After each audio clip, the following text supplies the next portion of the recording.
Om Shanti. September 3 2025 मुरली बाबा पूछती मीठे बच्चे, सत्य पंडा आया है तुम्हें सच्ची सच्ची यात्रा सिखलाने। किए आसछन्ति आज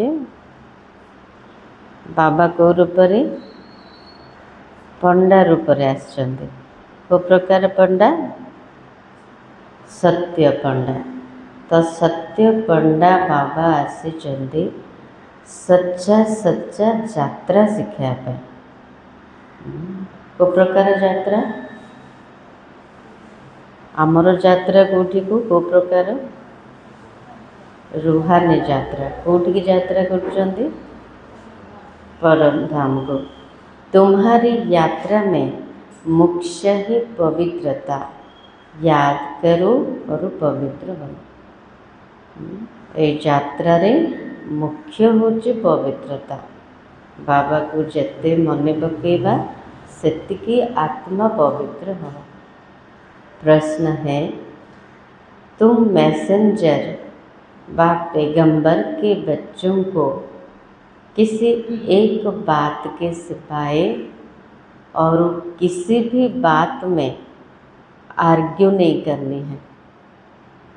आज टाइटल कौन? मैसेंजर।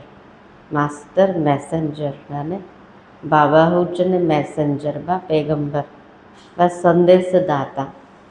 तो आम समस्त को गोटे संदेश दबा। बाबा जदि मैसेंजर मैसेज नहीं के आसछन्ति तो से मैसेजटा कौन? अलेख भाई कौन मैसेज समस्त को दबा?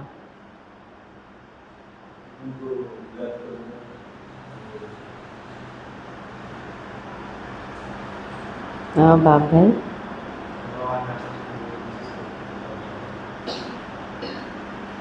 प्राय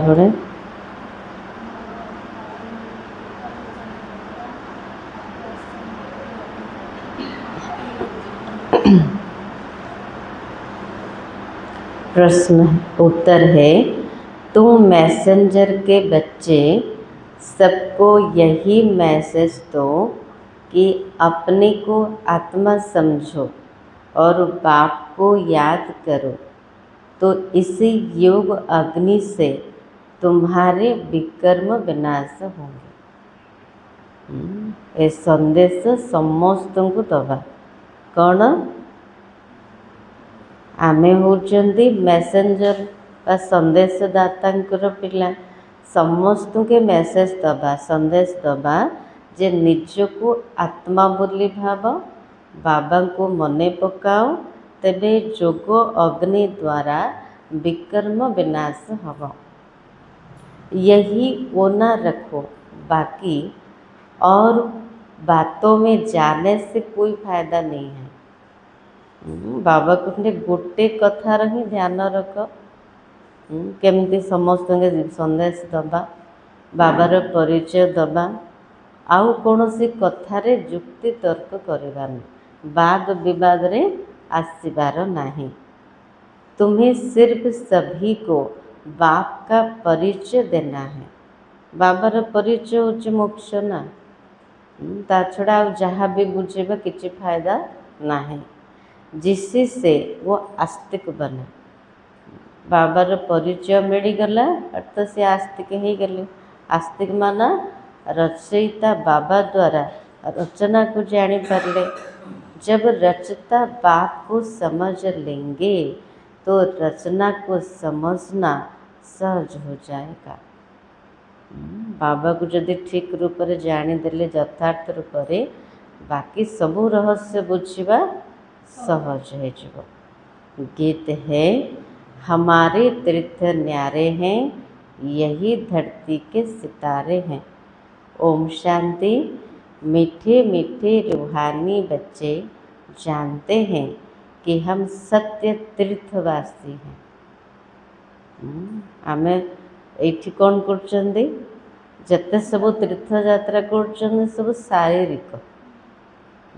तूफान भी अच्छी, केते प्रकार असुविधा सम्मुखीन करिया को पड़ुଛି, किंतु आमर यात्रा सबुठारु अलगा। आमे कोठी यात्रा करचंदी, शांति धाम सुख धाम को जाउचंदी, एथिरे किछि भी असुविधा नाय। जोठी जेते बेले चाहिबा आमे मन बुद्धि द्वारा जाई परिबा, माने बाबा को मन पकेबा, घर को मन पकेबा, एटा होची प्रकृत यात्रा। सच्चा पंडा और हम उनके बच्चे जो है वो भी सच्चे तीर्थ पर जा रहे हैं। सच्चा तीर्थ होची परम धाम। बाबा कहते सच्चा पंडा आउ आमे होचन तांकर पिला माने, तो आमे समस्ते गोटे थर सच्चा तीर्थ यात्रा करचंदे। यह झूठ खंड अथवा पतित खंड अभी सचखंड व पावन खंड में जा रहे हैं।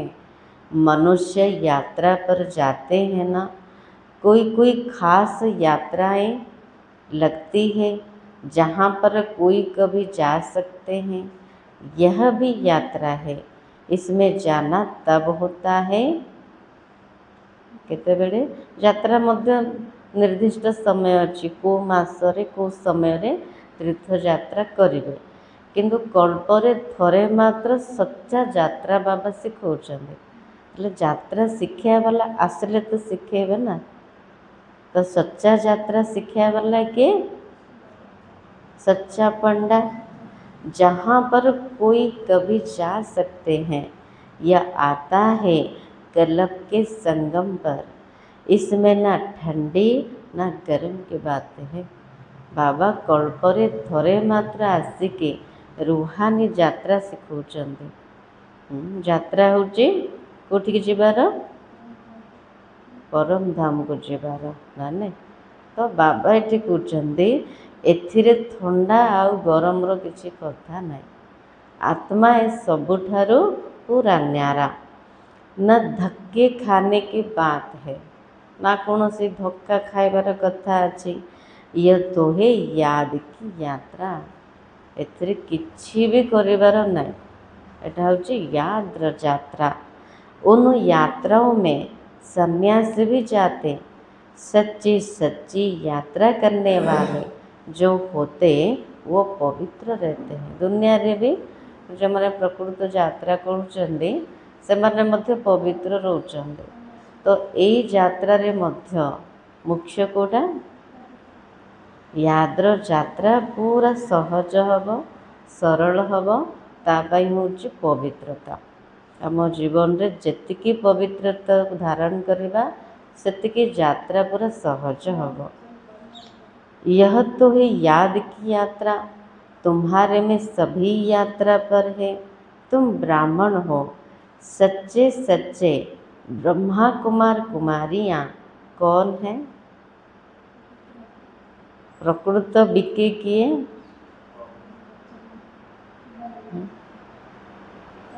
कहने आम भितर सच्चा सच्चा ब्रह्मा कुमारी किए खो पिला मान को कह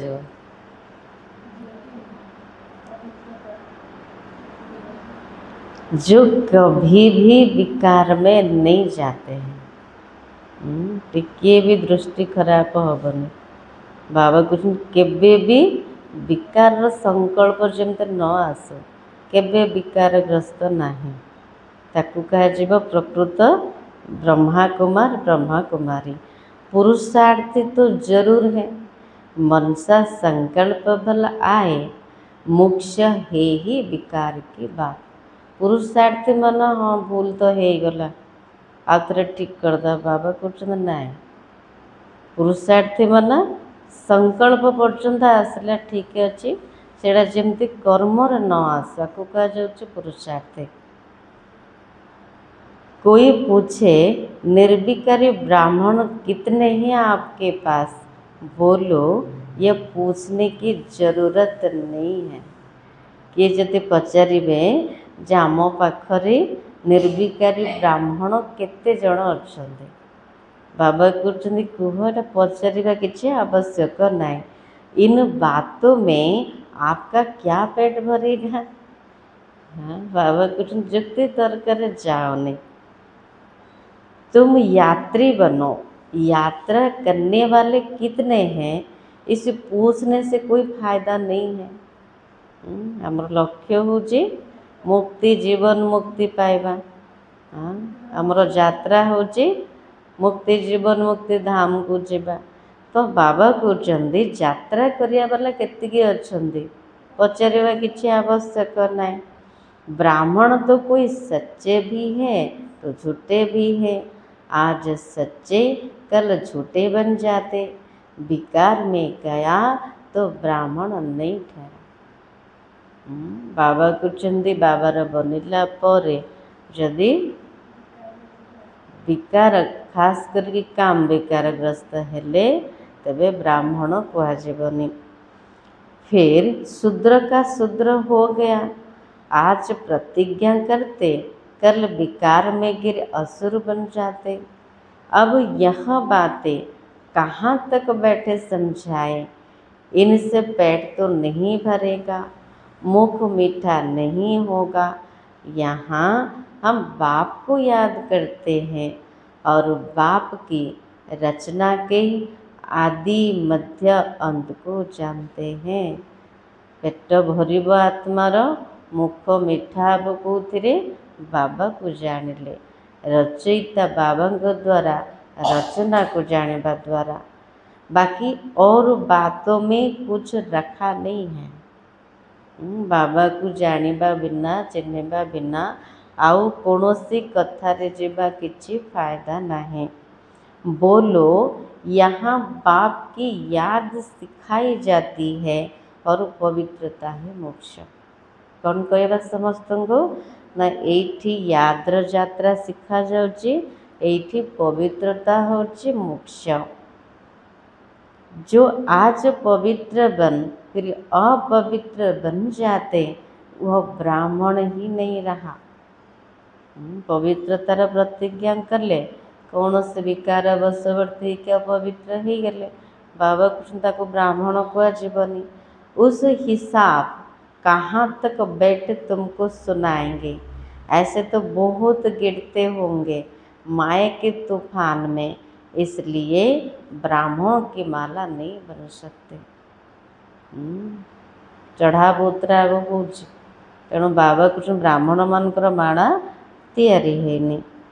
हम तो पैगंबर के बच्चे पैगाम सुनाते, मैसेंजर के बच्चे मैसेज देते। आमर काम होची समस्त को संदेश दबा, पैगाम देवा। अपने को आत्मा समझ और बाप को याद करो। इसी योग अग्नि से विकर्म विनाश होंगे। ये मैसेज समस्त को दबा। निज को आत्मा भाव, बाबा को मने पकाओ। ये जोग अग्नि द्वारा विकर्म विनाश हब। यह ओना रखो। बाकी प्रश्न तो ढेर के ढेर मनुष्य पूछेंगे, सिवाय एक बात के और कोई बातों में जाने से फायदा नहीं है। या तो यह जानने का है नास्तिक से आस्तिक, निधन कैसे धन के कैसे बने, जो धनी से वर्षा पाए ये पूछो। आस्तिक केमती हबो, सनाथ केमती हबो, बाबा ठारू केमती संपत्ति पाइबो, ए कथा जानिबार अछि, पचारिबार अछि। बाकी तो सब पुरुषार्थी है। विकार की बात में ही बहुत फेल होते हैं। बहुत दिनों के बाद स्त्री को देखते हैं तो बात मत पूछो। दूर रही के मन कर ज्ञान चलुचंदी, जदि पाखक आसले स्त्री को देखिले सब ज्ञानर कथा भूली गले। कोई को शराब की आदत होती है, तीर्थों पर जाएंगे तो क्या करेगा। अथवा बीड़ी की जिनको आदत होगी वो उसके बिगर रह नहीं सकेगा, छिपा कर भी पीते हैं। तीर्थ यात्रा करने जाउछंदी, कहार जदि मद पीबार बेसी अभ्यास थिबो, बीड़ी पीबार अभ्यास थिबो, तो सी तो रही पारिबनी, ताकू लुचेकी नहीं जाइथिबो, देखिबो किए नांदी ताकू से पीदेब। कर ही क्या सकते, बहुत है जो सच नहीं बोलते, छिपाते रहते हैं। आमे मध्य एठी रुहानी यात्री अटंती, सबुबले आमर यात्रा चालू। तो ये बाबा कृष्ण एमती कौन सी खराब अभ्यास न रहू, जा बिना आम रही पारिबानी। तेणु बाबा कृष्ण केते पिला सत कही दौरान, आउ केते पिला लुचौचंदी। बाबा बच्चों को युक्तियाँ बतलाते कि कैसे युक्ति से जवाब देना चाहिए। बाबा को युक्तिर से तो जवाब दियो, एमती सीधा सीधा नहीं। एक बाप का ही परिचय देना जिससे मनुष्य आस्तिक बने। समस्त को गोटे बाबार परिचय दबा जद्वारा समस्ते आस्तिक हो पारे। पहले जब तक बाप को नहीं जाना तब तक कोई प्रश्न पूछना ही फालतू है। एमती बहुत आसुचंदे ना, बाबार चित्र आगू ने बुझेले से आउ को क्वेश्चन सब पचाड़े, एटा कौन है सेटा कौन है। बाबा कहते किसी फायदा नहीं, सब किसी फालतू। ऐसे बहुत आते, समस्ते कुछ भी नहीं। बहुत जन आसुचंदे किसी भी बुझुना, सिर्फ सुनते रहते, फायदा कुछ भी नहीं। बाबा को लिखते ही 1000-2000 आए, उनसे 2-1 समझने के लिए आते रहते हैं। 1000-2000 आसिले बुझापी, ता भीतर जड़े 2 जन बाहर फलाना फलाना बड़ा आदमी आता रहता, हम समझ जाते। उनको जो परिचय मिलना चाहिए वो मिला नहीं है। पूरा परिचय मिले, समझे, ये तो ठीक कहते हैं। पूरा परिचय जानिबा दरकार कहार, बाबांकर। हम आत्माओं का बाप परम पिता परमात्मा है, वह पढ़ाते हैं। एथरे पूरा निश्चय आसार अच्छे। आत्मा मानकर जे पिता परम पिता परमात्मा सी हमको पाठ पढ़ाते। कहते हैं अपने को आत्मा समझ, मुझे याद करो, या अंतिम जन्म पवित्र बनो। भगवान कहते केवल मते ही मन पकाओ, ये अंतिम जन्म पवित्र रह। जो पवित्र नहीं रहते वो ब्राह्मण नहीं, शूद्र है। पवित्रता होचे मोक्ष, किसी भी करंतु जदि पवित्रता नहीं, बाबा कृष्ण ब्राह्मण नुह, से शूद्र अटंती। लड़ाई का मैदान है, झाड़ बढ़ता रहेगा तूफान भी लगेंगे। युद्ध क्षेत्र में आम अच्छा सब बड़े माया सहित विकार सहित लड़ाई करने पड़ुचे। बाबा कहते देवी देवतार वृक्ष तो बढ़ और जोर से तूफान आसब, बहुत पत्ते गिरते रहेंगे। हो ना सेमते यज्ञ आरंभ भी केते सब थिले, पत्र छड़ा देले कि नहीं, एबे भी सेमते होची। बहुत जन आसुचंदी तापरे चली जाउचंदी। जरा भी दृष्टि ना जाए, सच्चे वह जो कभी शूद्र ना बने। प्रकृत ब्राह्मण क्या कहबा, जार दृष्टि टिके भी चंचलता ना, टिके भी अपवित्रता नहीं। कौन बैठे गिनती करेंगे कि सच्चे ब्राह्मण कौन है। बाबा कहते किए बसिकी गणिब ये सच्चा ब्राह्मण केते जन अच्छे। अंत में कर्मातीत अवस्था होती है, बड़ी ऊंची मंजिल है। मनसा में भी ना आए वह अवस्था अंत में होनी है। बाबा ने ध्यान दियो, संकल्पता आसीगला कर्मर न आसु, किंतु बाबा कहते संकल्पर भी न आसे, ये अवस्था अंत समय हम। इसी समय एक की भी ऐसी अवस्था नहीं है, संकल्प रे आसी जाउची। इसी समय सब पुरुषार्थी है, नीचे ऊपर होते रहते हैं। मोक्ष क्या है, प्रथमे देखुचंदी तापर संकल्प आसुची ना। तेणु को दरवाजा बेसी धोखेबाज बाबा क्या कहते? हाँ, मोक्ष है आँखों की बात, हम आत्मा हैं, इसी शरीर द्वारा पाठ बजाते हैं, यह पक्का अभ्यास चाहिए। तेणु प्रथमे दृष्टि को शीतल कर अच्छे, आत्मिक दृष्टि आस्तिक स्थिति बनैबा। मो आत्मा अटे, शरीर द्वारा पाठ बजाऊँची, एटा पक्का अभ्यास करिबार अच्छे। अभी तो झाड़ बहुत छोटा है, तूफान लगता है, पत्ते गिर पड़ते हैं।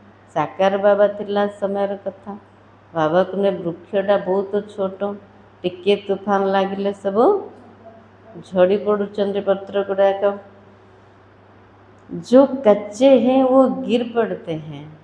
को पिलाटा तलू खसीज, जो पक्का न कच्चा थी। हर एक अपने से पूछे, मेरी अवस्था कहाँ तक है। बाबा को समस्ते निजे निजे को पचार जे मोर अवस्था केतिकी मजबूत अच्छे। किए हलचल करिया वाला ना हलचल करि परिबनी, एमती अवस्था है। केते बड़ भी परिस्थिति आसु, जमती मोर अवस्था को हलचल न करो। बाकी जो प्रश्न पूछते हैं उन बातों में जास्ती जाओ ही नहीं। बाबा कहते गोटे हूँ कथबार्ता, आ गोटे हूँ अधिक कथबार्ता। तेणु क्या सहित बेसी जुक्ति तर्क जीवानी, वाद विवाद रे आसबानी। बोलो हम बाप की श्रीमत पर चल रहे हैं, वह बेहद का बाप आकर बेहद का सुख देते, नई दुनिया स्थापन करते। वहाँ सुख ही होता है, जहाँ मनुष्य रहते हैं उसको ही दुनिया कहा जाता। जो मनीष रोचन सेटा एका दुनिया, परम धाम रे दुनिया चलुनी, चक्र बुलुनी है ना, तो आत्मा मन रोचंदे। निराकारी वर्ल्ड में आत्माएं है ना, ये किसी की बुद्धि में नहीं है कि आत्मा कैसे बिंदी है।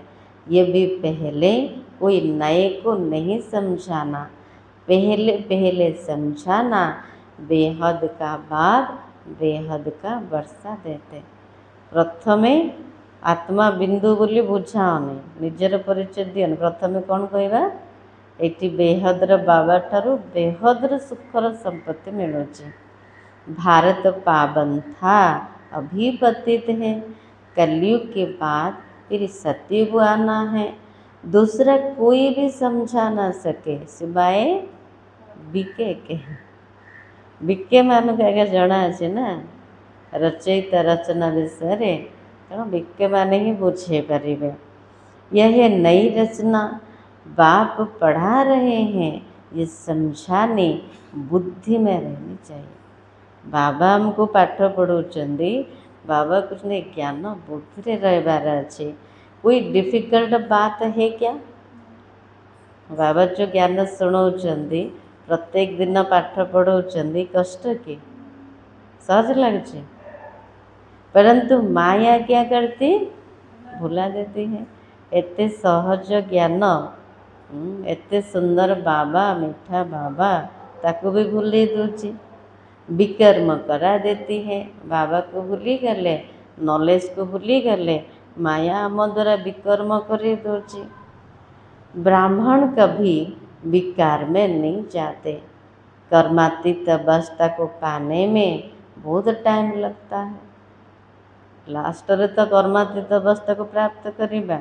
बाबा कृष्ण ब्राह्मण माना विकार रे केबे भी जो जीवा वाला, युद्ध के मैदान में चलते चलते हार खा लेते।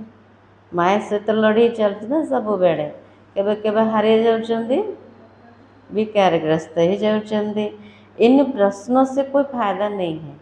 कि भी जब ए विषय पचार बाबा के प्रश्न रे जाऊन, पहले अपने बाप को याद करो। केते बेले जीतवा, जिते बाबा को मने पकेबा। हमको से बाबा ने कलब पहले मुआफिक फरमान दिया क्या, कल्प पूर्व मध्य गोटे ही आदेश देती कौन अपने को आत्मा समझ मुझे याद करो। यही बड़ी लड़ाई है। बाकी स्थूल किसी लड़ाई नहीं। आमर सूक्ष्म मन भितर युद्ध चली था। भल विचार आसूची केवे खराब विचार आसूची। बाप एक है, श्री कृष्ण को बाप नहीं कहेंगे। श्री कृष्ण का नाम डाल दिया। रंग से राइट बनाने वाला बाप है, तब तो उनको ट्रूथ कहा जाता। इसी समय तुम बच्चे सारे सृष्टि के राज को जानते हो। सतयुग में है डीटी डिनाइस्टी, रावण राज्य में आसुरी डिनाइस्टी। संगम युग क्लियर कर दिखाना है। यही पुरुषोत्तम संगम युग। उसु तरफ देवताएं, उसु तरफ असुर को चित्र देखाई। मझे संगम जुग देखाई। गोटे पटे कली जुग आ गोटे पटे सत्य जुग देखाई। तले यज्ञ चली ना। बाकी उन्हों की लड़ाई हुई नहीं है। देवता मान रही सत्य जुगरे, असुर मान रही कली जुगरे। हेले लड़ाई कले केमती? लड़ाई तो ब्राह्मण की है। किससे? हाँ, लड़ाई कर ब्राह्मण माने निजर कमजोरी सहित, पांच विकार सहित। इनको भी लड़ाई नहीं कहेंगे। सबसे बड़ा है काम विकार। यह महाशत्रु है। इन पर जीत पाने से तुम जगत जीत बनेंगे। काम विकार होची सबुठु बड़ शत्रु, महाशत्रु। ता ऊपर जदि जीति गले तेरे जगत जीते ही गले। इसी विष पर ही अबलाएं मार खाती है। अनेक प्रकार के विघ्न पड़ते हैं। मूल बात है पवित्रता की। पवित्रता पर ही केते बड़ सब हंगामा होता। पुरुषार्थ करते करते तूफान आते आते तुम्हारी जीत हो जाएगी। बाबा कृष्ण पुरुषार्थ करू करू आमर जीत हो माया उपरे। माया थक जाएगी। आमे जिते पुरुषार्थ करवा अर्थ बाबा को जिते मन पकेबा, ज्ञान जोगरे जिते मजबूत हवा, माया थकी जीव। कुश्ती में पहलवान जो होते वो झट सामना कर लेते। माया सहित तो कुश्ती लड़ुचंदे ना, से बहुत शक्तिशाली। तो आमको मध्य सेतिकी शक्तिशाली हबार अच्छे, नले माया आमको हरे दौचे। उन्हों का धंधा ही है अच्छी रीति लड़कर जीत पाना। पहलवान का बड़ा नामाचार होता, इनाम मिलता। तुम्हारी तो है गुप्त बात। हमें कुश्ती लड़ुचंदी किसी देखा जाओनी है ना। तुम जानते हो हम आत्माएं पवित्र थी। बाबा बुद्धिटा गुरु चंदी कौटी पवित्र थे? परम धाम रे भी पवित्र थे ना। कभी अपवित्र बनी है तो अभी अपवित्र बनी है, फिर पवित्र बनना है। अपवित्र हेले केमती? पुनर्जन्म नहीं। यही मैसेज सबको देना। और कोई भी प्रश्न पूछे तुमको इन बातों में जाना नहीं है। बाबा जी बार बार पूछते कौन से प्रश्नर उत्तर जाओ, जुक्ति तर्क जाओने। मूल कथा है बाबार परिचय दिया। तुम्हारा है रूहानी धंधा। हम आत्माओं में बाबा ने ज्ञान भरा था, बाद में प्रारब्ध पाई, ज्ञान खत्म हो गया। एबे बाबा ज्ञान दौरान सत्य जुगरे प्रारब्ध पाई गले से ज्ञान खत्म हो गला। अब फिर बाबा ज्ञान भर रहे। देख ले भरी अच्छे ना कमी जाइए? भरी अच्छे।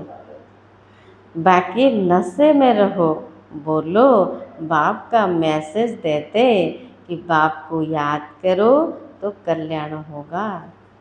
बाबा को ज्ञान रे भरपूर हुआ, नशा रुह, समस्त को संदेश दिया। कुह बाबा को मन पकाओ तेबे कल्याण हम। तुम्हारा धंधा ही यह रूहानी है। पहली पहली बात ये बाप को जानो। प्रथम कथा है बाबा को जानवा। बाबा को जदि से जानीदेला ना जहाँ बुझे से माने जीव।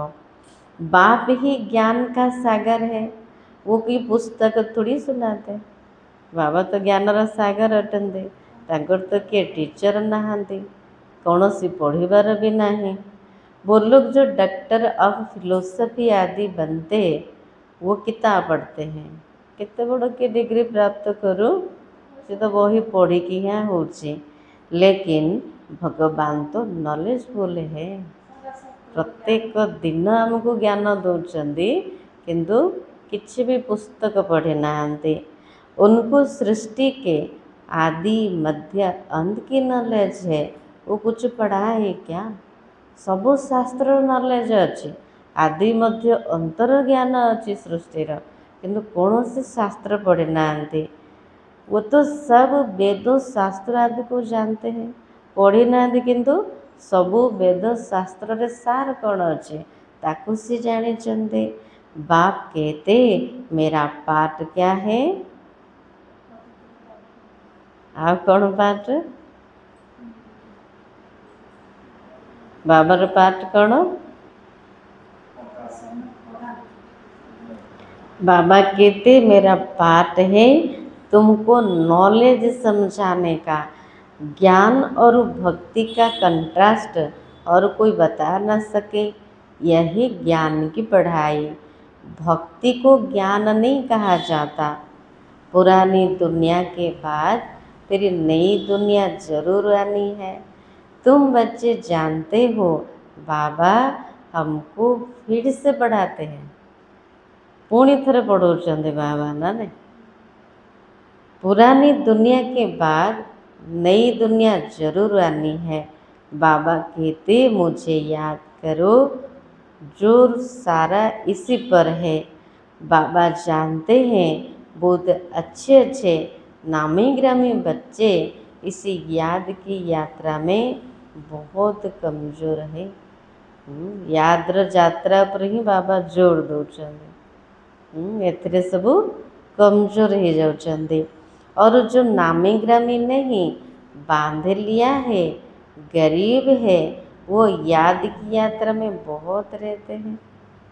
जो मैंने नामी ग्रामी नुहंती बंधन भितर अच्छंदी, गरीब अटंती, से माने बाबा को बहुत मन पकाउछंदी। बाबा कहते हर एक अपने दिल से पूछे मैं बाप को कितना समय याद करता हूँ। समस्ते तो मन पकाउछंदी, किंतु बाबा को चेक करवा केते समय मन पकेली। बाप कहते बच्चे जितना हो सके तुम मुझे याद करो। मुझे बार बार जोर देछंदी बाबा, जिते दूर संभव टिके भी समय मिलला कौन करवा यात्रा रे रहबा, बाबा को मन पकेबा। अंदर में बहुत हर्षित रहो। बाबार याद जिते रहिबो भितर सेतिकी हर्षितपना आसिबो। भगवान पढ़ाते हैं, कितनी खुशी होनी चाहिए। एटा भितर चलिले तो आसिबो। आमर मनरे जेते चिंता ना आसिबो बाबा मते पाठ पढ़ाउछंदी, भगवान पाठ पढ़ाउछंदी, तबे खुशी रे रहिबे। बाप कहते तुम पवित्र आत्मा थे, फिर शरीर धारण कर पाठ बजाते बजाते पतित बने हो। अब फिर पवित्र बनना है, फिर वही देवी पाठ बजाना है। तुम देवी धर्म के हो ना। तुमने 84 का चक्र लगाया, सब सूर्यवंशी भी 84 जन्म थोड़ी लेते। बाबा को 84 जन्मर चक्र तो लगेले, हेले समस्ते सूर्यवंशी 84 जन्म तो नेबेनी। पीछे आते रहते हैं ना, नहीं तो फट से सभी आ जाए। सवेरे उठकर बुद्धि से कोई काम ले तो समझ सकते हैं। बाबा को सकाळ सकाळ उठिकी बुद्धि रे विचार सागर मंथन कर। मंथन तुम करते हो, तुमको ही समझाना है। बाबा को मंथन करिवार नहीं, क्या करिवार अच्छी पिला मानकु। आमको ही क्या बुझेबार अच्छे ना। ज्ञान देना है, ये ब्रह्मा भी मंथन करते, बीके को मंथन करना है, शिव बाबा को नहीं करना है। ब्रह्मा बाबा भी विचार सागर मंथन कर पिलाମାନଙ୍କୁ ମଧ୍ୟ କରିବାର ଅଛି, शिव बाबा को କରିବାର ନାହିଁ। मूल बात कोई से भी जास्तिक तक नहीं करनी है। आउ को कथारे बाबा जोर देचंदी, कौन सी कथारे जुक्ति तर्क करनी। आर्ग्यू शास्त्रवादी आपस में बहुत करते हैं, तुमको आर्ग्यू नहीं करना है। बाबा कृष्ण पिला मान को किसी भी प्रमाण दबार नहीं, जिद करिवार नहीं, सिद्ध करिवार नहीं, वाद विवाद रे आसीबार नहीं। तुमको सिर्फ पैगाम देना है, बस का को परिचय दे देले हे गला। पहले सिर्फ मोक्ष एक बात पर समझाओ और लिखाओ।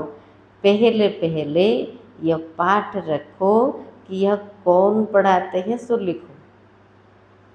किए आमको ये पाठ पढ़ाऊँच, किए सब ज्ञान दौरान, ताकू जदि बुझीगल तेबे लिखित आकार दिया। यह बात तुम पिछाड़ी में ले जाते हो, इसलिए संशय पड़ता रहता है। प्रथमे बाबा उपरे बुझेबा, पूरा संशय दूर करवा, निश्चय बुद्धि बनैबा। जदि आकु पछे रखीदेले बाबा उपरे, तेरे संशय रह। निश्चय बुद्धि ना होने के कारण समझते नहीं है। बाबा ऊपर जदि निश्चय आसीगला तेरे सब कथा बुझीजे। सिर्फ कह देते बात ठीक है। पहले पहले मुख्य बात ही यह है, रचता बाप को समझो, फिर रचना का राज समझना। मुख्य बात गीता का भगवान कौन है। मुख्य कथा कौन पचारिबा, गीतार भगवान किए। रचता बाप को समझो, फिर रचना का राज समझाना। तुम्हारी विजय भी इनमें होनी है। पहले पहले कौन सा धर्म स्थापन हुआ, आ कौन क्वेश्चन पचारिबा, प्रथमे को धर्म स्थापना होता। पुरानी दुनिया को नई कौन बनाते हैं। इतने बड़ पुराना दुनिया को नुआ किए बनाऊँचे, बाप ही आत्माओं को नया ज्ञान सुनाते हैं, जिससे नई दुनिया स्थापना होती है। नुआ ज्ञान द्वारा नुआ दुनियार स्थापना होची। तुमको बाप और रचना की पहचान मिलती है। पहले पहले अल्लाह पर पक्का कराओ तो बेबादशाही है ही। अल्लाह मना अल्लाह बाबा, बाबा को जदि जानीदेले वर्षा तो मिलगला। बाप से ही वर्षा मिलता है। बाबा को जदि चिन्ही देले, बाबार बनीगले, संपत्ति तो अपने आप मिलଯିव। बाप को जाना, वर्षे का हकदार बना। बाबा को चिन्ही देले, संपत्तिर अधिकारी हो गले। बच्चा जन्म लेता, माँ बाप को देखा, बस पक्का हो जाएगा। छोट पिलाटा जन्म होचे, माँ बापा को देखला बस पक्का हो जाऊँची है ना। बापार जेते संपत्ति मोर, माँ बाप के सिवाय कोई के पास जाएगा नहीं, क्योंकि माँ से दूध मिलता है। ये भी ज्ञान का दूध मिलता है। हमारा माँ किए थी शिव बाबा प्रत्येक दिन ज्ञानर क्षीर पियाउछन्ति। पीले सब गरम गरम न ठंडा। माँ तो पिता है ना। हाँ, शिव बाबा माता भी अटंती, पिता भी अटंती। ये बड़ी महीन बातें हैं, जल्दी कोई समझ न सके। ए बाबा तो बिंदुडा, से तो पिता अटंती, माता केमती हेले। एडा होची बुझिबा कथा, गभीर कथा। अच्छा मीठे मीठे सिकिलाते बच्चों प्रति माता पिता बाप दादा का याद प्यार और गुड मॉर्निंग। रूहानी बाप की रूहानी बच्चों को नमस्ते। हम रूहानी बच्चों की रूहानी बाप दादा को याद प्यार और नमस्ते। धारणा के लिए मुख्य सर कौन कर ले बाबा,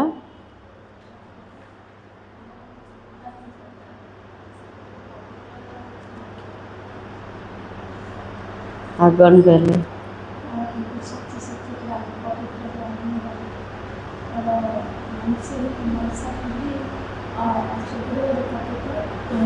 ପୁରୁଷାर्थी ମାନେ ମନରେ ଆସୁ କିନ୍ତୁ କର୍ମରେ ନ ଆସୁ ଧ୍ୟାନ ଦେବା। धारणा फर्स्ट पॉइंट, सच्चा सच्चा पवित्र ब्राह्मण बनना है। कभी शूद्र बनने का मनसा में भी ख्याल ना आए, जरा भी दृष्टि ना जाए, ऐसी अवस्था बनानी है। को प्रकार अवस्था बनवा सच्चा सच्चा पवित्र ब्राह्मण होगी रहा लास्ट पढ़ुंत केबे भी पतित हवापाई संकल्प न आसो, मनसारे न आसो, मनरे एमिति केबे भी विचार न आसो, केबे भी टिके भी दृष्टि न जाओ, एमिति अवस्था दरकार।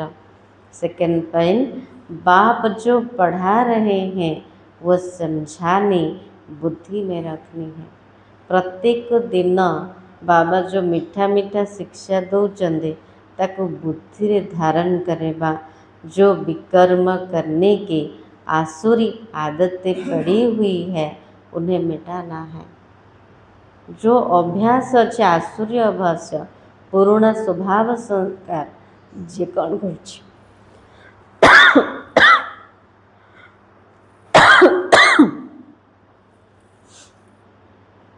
विकर्म करिवार जो अभ्यास अच्छी बाबा को से अभ्यास को मेटे दिया। पुरुषार्थ करते करते संपूर्ण पवित्रता की ऊंची मंजिल को प्राप्त करना है। वरदान, कारण का निवारण कर चिंता और भय से मुक्त रहने वाले मास्टर सर्वशक्तिमान भव। कौन आशीर्वाद देले बाबा? मास्टर सर्वशक्तिमान ले सबु जाक शक्ति प्राप्त करदेले।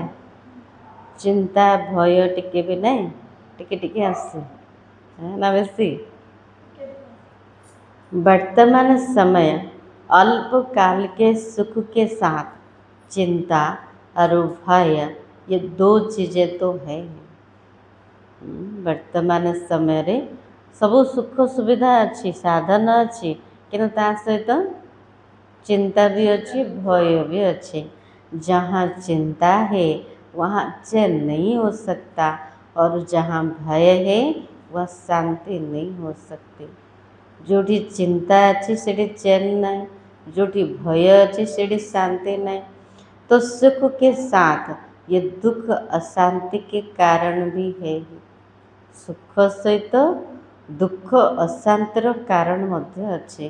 लेकिन आप सर्व शक्तियों के खजाने से संपन्न मास्टर सर्वशक्तिमान बच्चे दुख के कारण का निवारण करने वाले।